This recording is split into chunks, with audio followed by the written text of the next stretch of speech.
MPC's forecasts are exceptionally large at present. The source of these risks and the driver of most of the revisions to our forecast since the May report is overwhelmingly energy prices and the consequences of the actions of Russia.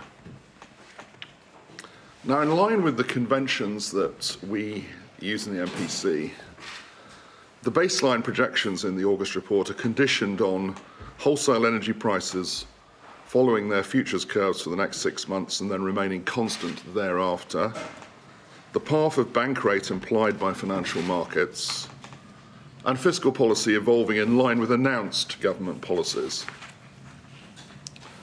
But there are a range of plausible paths for the economy which have CPI inflation and medium-term activity significantly higher or lower than in the baseline projections. And with that in mind, and with the uncertainty in mind that I referred to in the report, we have included several projections for GDP, unemployment and inflation. And a point I would draw out is that the MPC is currently placing less weight on the implications of any single set of conditioning assumptions and projections, choosing to draw more heavily on alternative scenarios as well, and again consistent with the point I made about uncertainty. Now, unlike many recent press conferences, in view of this, I thought it would be helpful as I go through my opening remarks to use some charts. So you'll see some charts coming up. We'll also be publishing these charts as well, hopefully they're of use.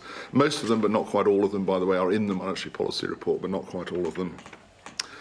Now, since the May report, as this chart shows, the most significant piece of news has been the further sharp increase in energy prices. You can see it in the orange line as against the purple line, which is the line from May. And from that, we can see that wholesale gas futures prices for the end of this year, that's right at the hump that you see in the orange line, have nearly doubled since May.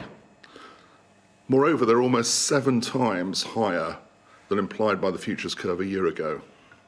And that's overwhelmingly a consequence of Russia's restriction of gas supplies to Europe and the risk of further cuts. And you can see when I talked about the conditioning assumption and the way in which we hold the price constant after 6 months, you can see that from the 2 dashed lines that appear on the chart.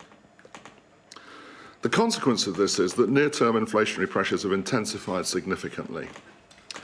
CPI inflation is now expected to peak at just over 13% in Q4 of this year and to remain at very elevated levels throughout much of 2023. The bulk of that further increase reflects higher wholesale prices feeding through to retail energy prices, with a further large rise in the off-gem price gap projected in October. The MPC will take the necessary action to return inflation to the 2% target sustainably in the medium term, in line with its remit. The scale, pace and timing of any further changes in bank rate will reflect the committee's assessment of the economic outlook and inflationary pressures. The committee will be particularly alert to indications of more persistent inflationary pressures and will, if necessary, act forcefully in response. I recognise the significant impact this will have and how difficult the cost of living challenge will continue to be for many people in the United Kingdom. Inflation hits the least well-off hardest.